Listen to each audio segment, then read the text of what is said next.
হ্যাঁ, কোস্টগার্ডরাই এদের দুজনকে পেয়েছে। ওরাই এই দুটো লাশ উদ্ধার করে আর আমাদের হাতে তুলে দেয়। ভাই, এই দুজনকে পয়েন্ট ব্ল্যাঙ্ক রেঞ্জ থেকে গুলি করা হয়েছে। এর ক্ষতটা দেখো বস, এ দেখো। দুজনের ক্ষতই এই কথা বলছে। হ্যাঁ, আরও একটা ব্যাপার স্যার, বেশ কিছুদিন ধরে এরা ঠিকমতো খাবার দাবারও পায়নি। এদের বডিজ দেখে লাগছে যে খুব অল্প সময়ের মধ্যেই এদের ওজন তাড়াতাড়ি হ্রাস পেয়েছে। বস, ওদের বন্দি করে রাখা হয়েছিল। এ দেখো, এটা দড়ির দাগ। এদেরকে বেঁধে রাখা হয়েছিল দুজনকেই সমুদ্রের মধ্যে। সমুদ্রের গভীরে? কোথায় কোথায় লুকিয়ে রেখেছিল এদেরকে? তারপরে মেরে ফেলেও দিয়েছে। কি কি চাইছিল খুনি? হ্যাঁ সচিন, আচ্ছা ঠিক আছে, বলো সচিন, কি জানতে পেরেছো? স্যার, এরা দুজন সমুদ্রের পাশের গ্রামটাতে থাকে স্যার। আর ওরা কাল রাতে কিছু এমন দেখেছে যেটা বলতে চায়। আচ্ছা, তাহলে বলো, কি দেখেছো তোমরা? স্যার, কালকে রাতে আমরা মাছ ধরার জন্য সমুদ্রের অনেক গভীরে যাই। আমাদের নৌকার ইঞ্জিনটা খারাপ হয়ে যাওয়াতে আমাদের ফিরতে অনেক সময় লেগে যায়। স্যার, যখন আমরা ফিরে আসছিলাম তখন কিছুটা দূরে আমরা একটা বোটের আওয়াজ শুনতে পাই, আর তাতে বসে কিছু লোক কারোর জন্য অপেক্ষা করছিল। আচ্ছা, কারা সেই লোক? স্যার জানি না, অনেক অন্ধকার হয়ে গেছিল। হ্যাঁ স্যার, তখন সমুদ্রের মাঝখান থেকে জোরে জোরে ইঞ্জিনের শব্দ পাচ্ছিলাম। জলের ঢেউ একেবারে উথাল পাথাল করছিল। আর তারপরে সমুদ্রের মাঝখান থেকে কোনো জিনিস উপরে চলে আসে। সমুদ্রের ভেতর থেকে কোনো জিনিস ওপরে চলে আসে? কি? একটা বড় বাসনের মতন জিনিস হবে।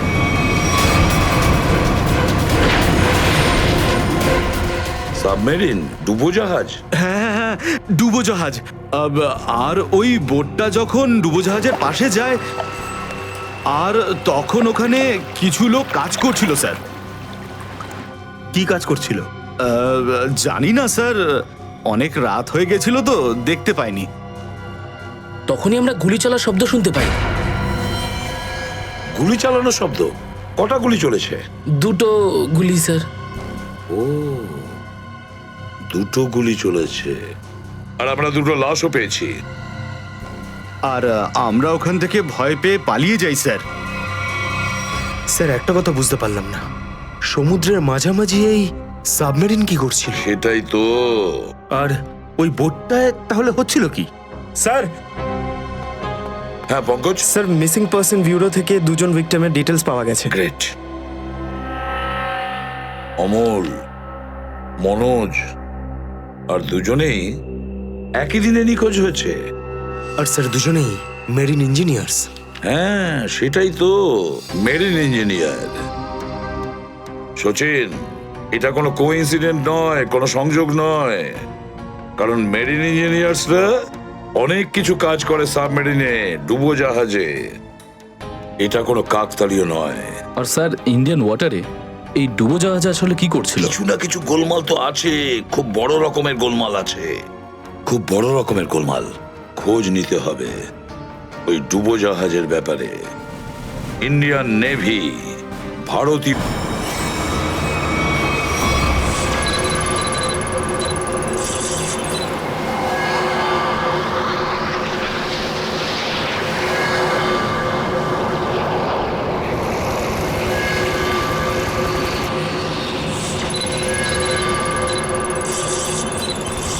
স্যার, এখানে 100 কিলোমিটারের রেডিয়াসে কোনো সাবমেরিন নেই। মাছওয়ালারা কি এই লোকেশনটাই বলেছিল? মনে হচ্ছে ওই সাবমেরিন আমাদের থেকে অনেক দূরে চলে গেছে। একটা রক সাবমেরিন ইন্ডিয়ান ওয়াটারে? বিশ্বাসই হচ্ছে না। কিন্তু এটাই সত্যি। কিন্তু ওরা করছিলটা কি? এটাই তো খোঁজ নিতে হবে। স্যার, ইনি মনোজের ওয়াইফ। ইনি অমলের বাবা, আর এই হচ্ছে তানিয়া স্যার, সিদ্ধার্থর বোন। এরা বলছেন যে সিদ্ধার্থ মেরিন ইঞ্জিনিয়ার ছিল, আপাতত নিখোঁজ। আচ্ছা, তোমার ভাই কবে থেকে নিখোঁজ? স্যার, কাল থেকে নিখোঁজ। তখন আমি হসপিটালে অ্যাডমিট ছিলাম। হসপিটালে? কেন কি হয়েছিল তোমার? স্যার অ্যাকচুয়ালি আমার আবার ক্যান্সার হয়ে গিয়েছিল। ছিল? ক্যান্সার হয়েছিল দ্বিতীয়বারে? স্যার ডক্টর বলছিলেন আমার ক্যান্সার আবার অ্যাগ্রিভেট হয়ে গেছে, কিন্তু আজ সকালে টেস্ট করে জানা গেল আমার ক্যান্সার নয়, আমি একদম সুস্থ। কি ক্যান্সার উধাও হয়ে গেল? হ্যাঁ স্যার, আর এই খবরটা দেওয়ার জন্যই দাদাকে ফোন করেছিলাম, কিন্তু ওর ফোন নট রিচেবল আসছিল। আমি ভেবেছিলাম হয়তো বাড়িতে আছে, তাই আমি তাড়াতাড়ি বাড়িতে চলে এলাম। সব রুমে খুঁজলাম স্যার, কিন্তু কোথাও আমার দাদা নেই। ভাবলাম হয়তো আশেপাশে কারোর বাড়ি গেছে। সব জায়গায় খোঁজ করলাম, কেউ কিচ্ছু বলতে পারলো না ওর ব্যাপারে। আপনি নিজেকে সামলান, খুব তাড়াতাড়ি আপনি দাদাকে পেয়ে যাবেন। আচ্ছা, মনোজ আর অমল কিভাবে নিখোঁজ হলো? স্যার অমলের সেই সময় চাকরি ছিল না। গত মাসের 7 তারিখে ও বলল যে ও নাকি একটা চাকরি পেয়েছে, আর 3 দিন পর যখন ও ইন্টারভিউর জন্য গেল তো ফিরে আসলো না আর। কোন কোম্পানিতে জব পেয়েছিল? স্যার সেটা তো জানি না, কিন্তু অমল বলেছিল যে কোনো রিক্রুটিং এজেন্সি আছে, তাদের সোর্সেই এই কাজটা পেয়েছে, আর ইন্টারভিউ সমস্ত ব্যাপারটা জানা যাবে। স্যার স্যার মনোজ আমাকে এটাই বলেছিল যে কোনো একটা রিক্রুটমেন্ট এজেন্সি আছে যারা জবের এগ্রিমেন্ট করেছে। বেনামি রিক্রুটমেন্ট এজেন্সি লোকেদের চাকরির লোভ দেখিয়ে মেরিন ইঞ্জিনিয়ারদের কিডন্যাপ করছে এরা। মেরিন ইঞ্জিনিয়ারদের দেখুন, আপনাদের সঙ্গে যা কিছু হয়েছে সেজন্য আমরা খুবই দুঃখিত। আমাদের চেষ্টার কোনো ত্রুটি রাখছি না ওই অপরাধীদের ধরার জন্য। আপনারা নিজেদের বাড়িতে চলে যান, কেমন? পুরবি, এনাদের ছেড়ে দিয়ে এসো। স্যার যান। চলুন।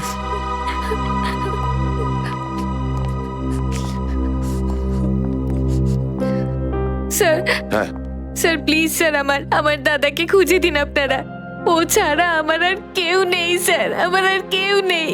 দেখো মা, চিন্তা করুন না, তোমার ভাইকে আমরা খুঁজে দেবো, আমরা কথা দিচ্ছি। যাও। স্যার পারবেন তো আপনারা? আসুন। Thank you sir.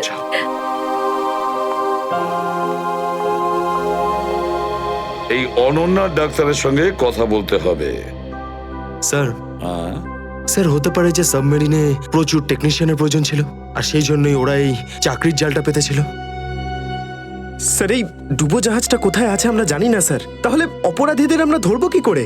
পঙ্কজ, আমাদের এমন কিছু করতে হবে যাতে অপরাধীরা আমাদের খোঁজে আর এই ডুবোজাহাজ অবধি নিয়ে যায়। কিন্তু অপরাধীরা আমাদের খুঁজবে কেন? খুঁজবে কেন? খুঁজবে না? ওদের তো 2জন ইঞ্জিনিয়ার মারা গেছে, আর ওদেরকে রিপ্লেস করার জন্য এদের নতুন ইঞ্জিনিয়ার তো লাগবেই। আর এই জন্য আমরা অনেক ভেবে চিন্তে প্ল্যান তৈরি করব।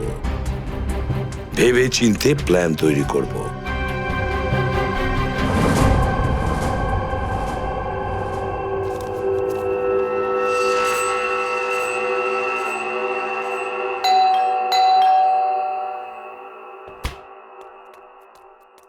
মনে হচ্ছে এসে গেছে।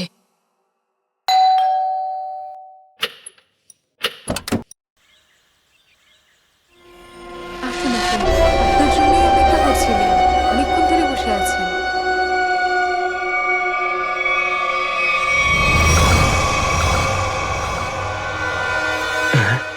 আসুন না, আসুন ভেতরে। অশোক আপনার জন্যই ওয়েট করছিল। Good morning sir, good morning, welcome welcome. Please have a seat sir, বসুন বসুন। আমি আপনাদের জন্য চা নিয়ে আসছি। ঠিক আছে। নো থ্যাঙ্কস, আমি চা খাই না।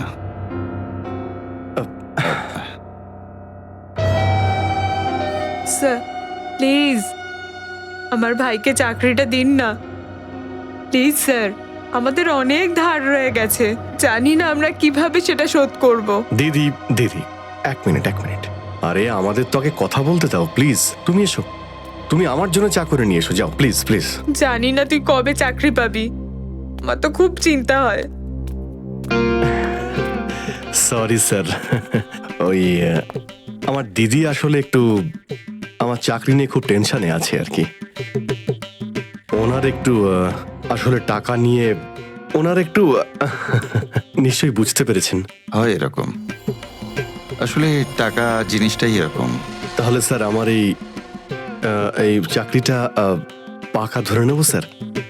দেখা যাক, তার আগে তোমাকে কিছু প্রশ্ন করতে চাই। যা জিজ্ঞেস করতে পারেন, আমি রেডি স্যার। কিন্তু স্যার প্লিজ স্যার, এই চাকরিটা আমাকে আপনি দিয়ে দিন প্লিজ স্যার। অ্যাকচুয়ালি স্যার, আসলে আমাদের টাকার খুব প্রয়োজন স্যার। Sir please sir.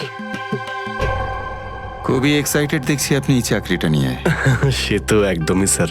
আসলে স্যার আমি আগে ওই গভর্নমেন্ট জব করতাম স্যার। স্যার ওই গভর্নমেন্ট জবে প্রমোশন আর টাকা পেতে অনেক কষ্ট করতে হয় স্যার।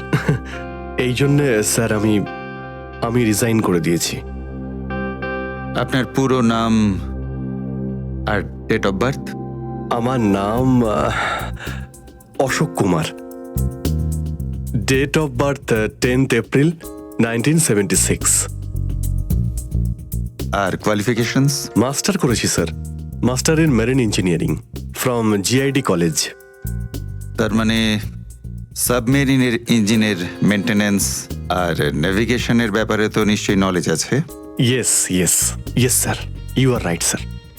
তো মিস্টার অশোক, একটা কথা বলুন, আপনার এক্সপিরিয়েন্স অনুযায়ী একটা সাবমেরিনকে জলের নিচে কতটা গভীর অবধি নিয়ে যেতে পারেন? কত গভীর অবধি? স্যার সেটা তো ওটা স্যার ডিপেন্ড করে স্যার, মডেলের ওপর ডিপেন্ড করে স্যার। ওর ভেতরে গিয়ে আমি সাবমেরিন ঠিক করেছি স্যার। আর মেরিন তো অনেকটাই নিচে যায় স্যার, 400 অবধি যাই স্যার। ও হ্যাঁ, আমি আপনার স্কুলের প্রিন্সিপাল মিস্টার সুরেশের সঙ্গে কথা বলেছিলাম। আপনার খুব প্রশংসা করছিলেন। ওনার টাচে আছেন তো আপনি?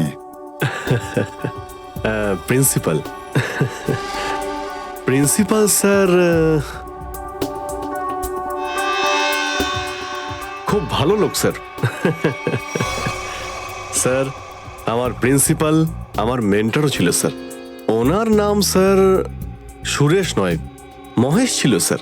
আর স্যার উনি তো 2012-এ রিটায়ার করে গেছেন। আর ওনার পরে হয়তো সুরেশবাবু এসেছেন প্রিন্সিপাল হয়ে, ওটা স্যার আমি ঠিক জানি না স্যার, সেটা আপনি নিশ্চয়ই জানবেন। ওকে মিস্টার অশোক,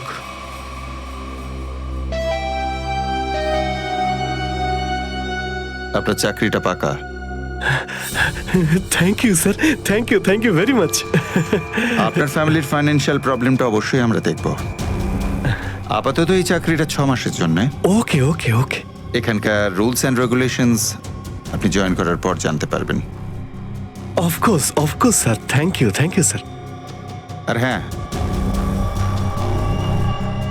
দুপুরে ঠিক 2টোর সময় এই ঠিকানায় আমার সঙ্গে দেখা করবেন। Sure sir, thank you.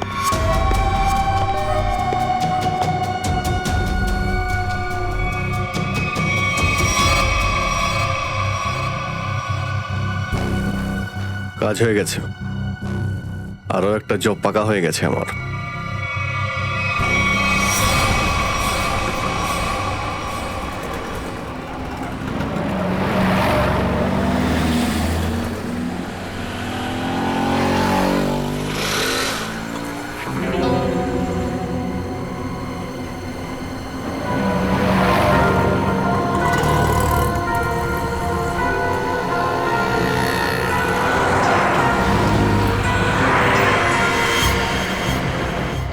আচ্ছা, খেলা খেলছে আমার সঙ্গে।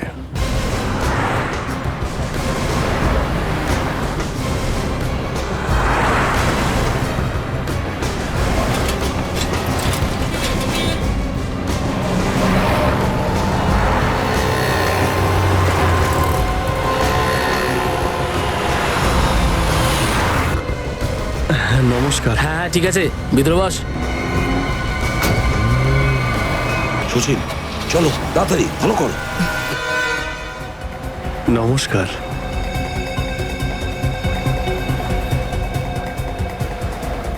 কি ব্যাপার, আপনারা কিছু বলছেন না যে?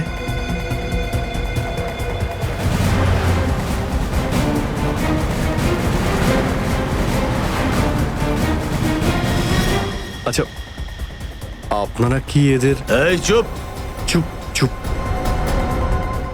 হ্যালো আরে ও শ্বাস তো চলছে হ্যাঁ? হয়তো ঘুমোচ্ছে সচিন তাড়াতাড়ি, ওরা যেন আমাদের নজরে এড়াতে না পারে।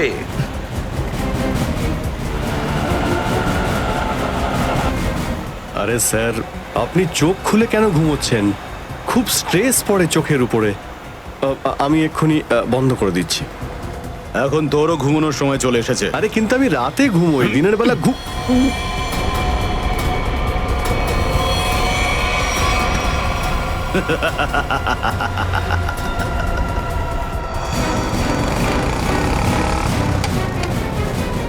স্যার ওরা তো বেরিয়ে গেল। সচিন, কিছু একটা করো, ওই গাড়িটাকে আমাদের ফলো করতেই হবে।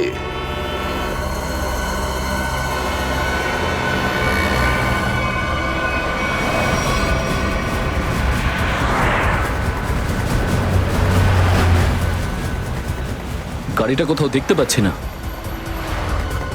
সচিন দেখো একটু, দেখো তোমার রাইটে কিছু দেখা যাচ্ছে কিনা। স্যার ওই যে গাড়িটা। ইয়েস, কিন্তু ওরা রাইট সাইডে যাচ্ছে কেন? হ্যাঁ স্যার, এরা ঘুরে গেল কেন? ওদের তো সোজা যাওয়া উচিত ছিল, সমুদ্র তো সামনে। নিখিল, অভিজিৎকে ট্র্যাপ করো ওই জিপিএস এ।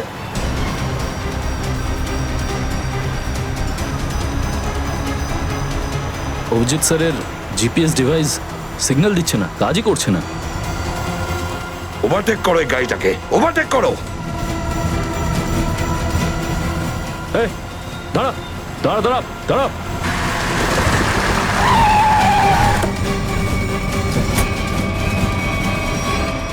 বাকিরা সবাই কোথায়?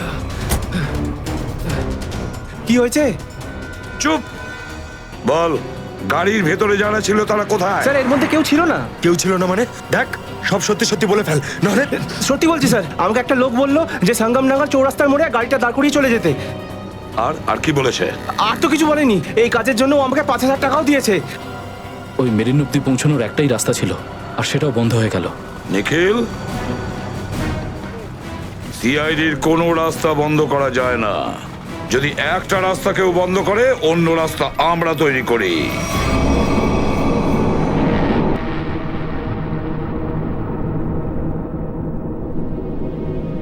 দুজন ইঞ্জিনিয়ার ছিল, আর দুজনকেই একসঙ্গে গুলি করে মারে। কে বলতে পারে যে কোনোদিন আমাদের নাম্বারে চলে আসতে পারে?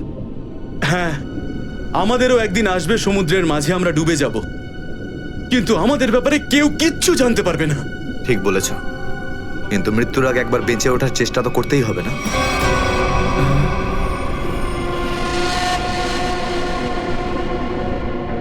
চারদিকে সমুদ্র, সিদ্ধার্থ, আমরা চাইলেও কিছু করতে পারবো না।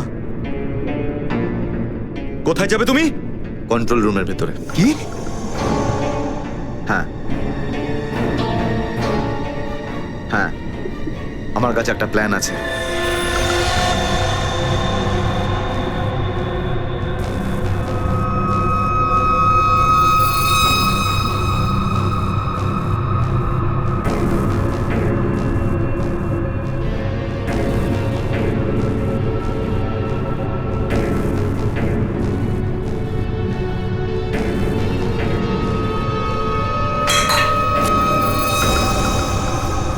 কেউ ওখানে?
এখানে কি করছিস? আমার পেটের ভিতরে খুব জোরে ব্যথা করছে। পেটে ব্যথা না নাটক করছিস? সত্যি বলছি, আমার পেটের ভেতরে খুব জোরে ব্যথা করছে। কিছু একটা করো প্লিজ। এই আবার কোথায় গেল? চল ঠিক আছে চল চল এদিকে চল।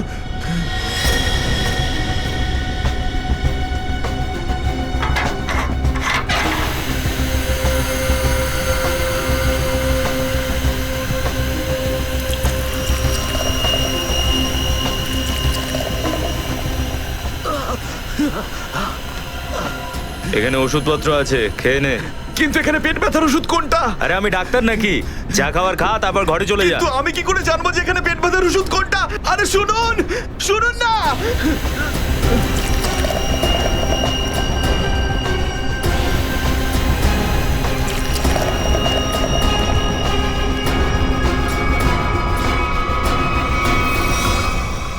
এই এখানে কি করছিস?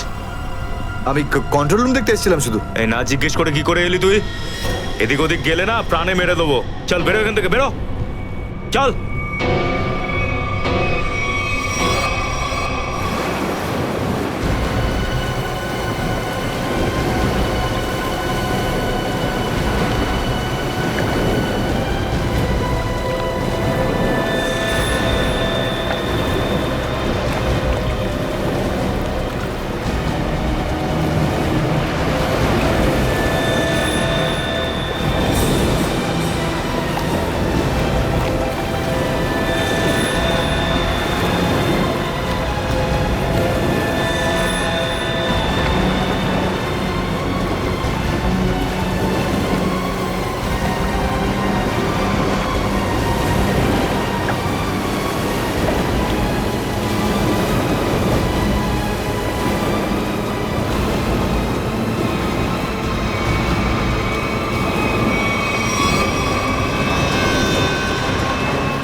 সিআইডি অফিসারকে গুলি করে দিলি?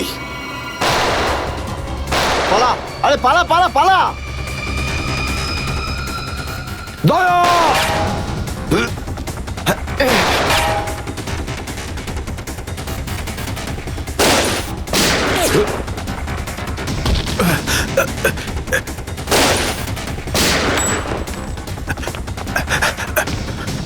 এই, দাঁড়া!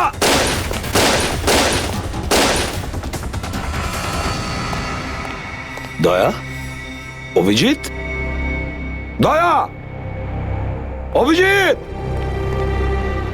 আরে দয়া, অভিজিৎ,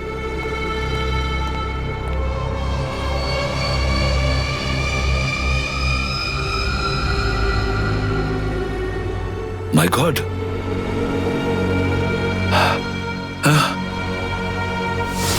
কেউ তোমাদের দুজনকে ড্রাগসে বেহুশ করেছে, আর তোমাদের গান দিয়েই আমাদের আন্ডার কভার কপসদের ভিকু আর কাল্লু এদের দুজনকে গুলি করে মেরে দেয়। না, গুলি চালাবেন না স্যার, আমরা under cover agent sir. Shoot Abhijit, shoot! না না না না স্যার, না, দয়া, না, গুলি না, চালাও না, ওকে। না, গুলি চালাও দয়া, দয়া শুট! স্যার, না।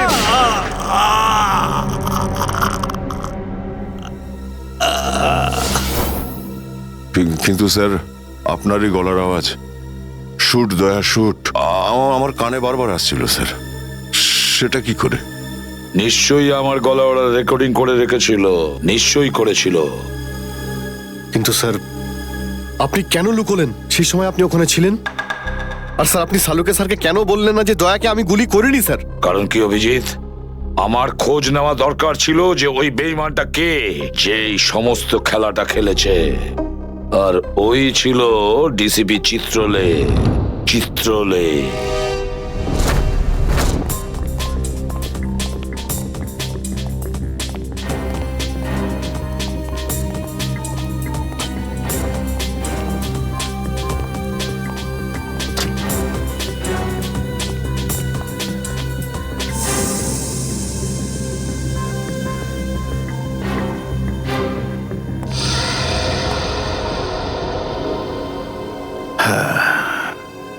খুব তাড়াতাড়ি।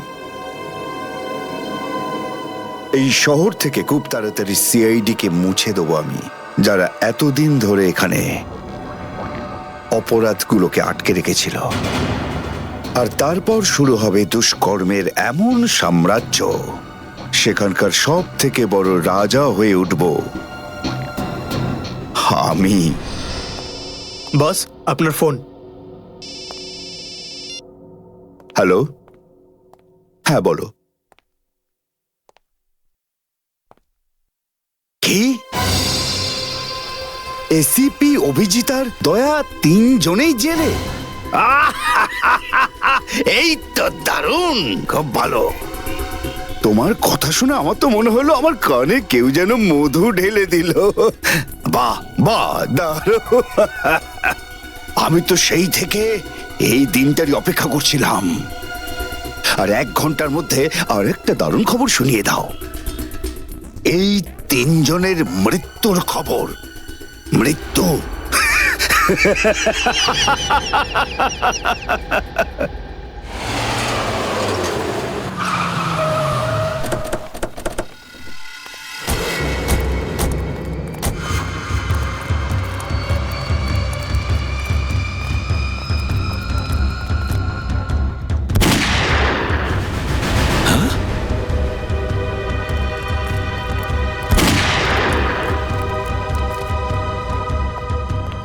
গুলি চলার শব্দ।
আরে বস, এটা কি করলেন আপনি? আরে যদি বিষাক্ত গ্যাস না ছাড়তাম ওরা আমাদের মেরে ফেলতো। চল তুই তালাটা খোল।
মাই গড, অনেক লোক মারা গেছে। ছড়িয়ে যাও তোমরা, ছড়িয়ে যাও।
Damn it.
অভিজিৎ, তুমি ঠিক আছো? তুমি? ওকে স্যার, ঠিক আছে স্যার। আপনি ঠিক আছেন? আমিও ঠিক আছি। আমি একটা কথা কিছুতেই বুঝতে পারছি না যে মাস্কটা কে পাঠালো আমাদের জন্য?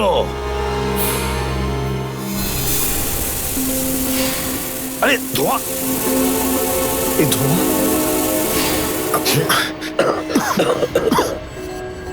মাস্ক এখান থেকে কেউ ফেলেছে স্যার। স্যার, কেউ তো আছে যে আমাদের সাহায্য করতে চায়, বাঁচাতে চায় আমাদের। হ্যাঁ, আর সে জানতো যে আমাদেরকে আক্রমণ করা হবে, এই জন্য ও মাস্ক পাঠিয়েছিল। স্যার, ও ওই জানলা দিয়ে ফেলেছিল ওই মাস্ক। ওখানে যে জানলা,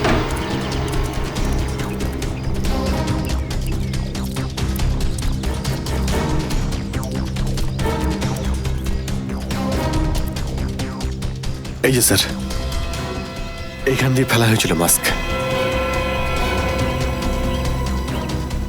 অভিজিৎ, তুমি এদিকটা চেক করো, আমি ওদিকটা যাচ্ছি।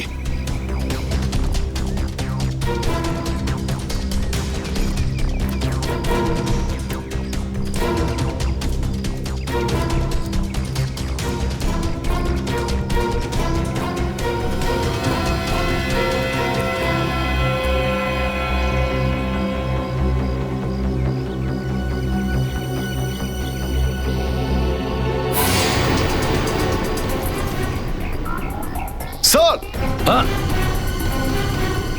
হ্যাঁ অভিজিৎ, আরে আপনি চেনেন একে? হ্যাঁ, মুকেশ, আমাদের আন্ডার কভার কপ। আমি হলাম আপনার ব্রাইট অফিসার মুকেশ। আমি কথা দিয়েছিলাম একে, এর গায়ে একটা আঁচড়ও লাগতে দেব না। এবারেও আমি হেরে গেলাম অভিজিৎ। আমি বাঁচাতে পারলাম না এই অফিসারকে। ওর এই বলিদান বেকার যাবে না স্যার, ছাড়বো না আমরা ওদের। হ্যাঁ অভিজিৎ, ছাড়বো না আমরা।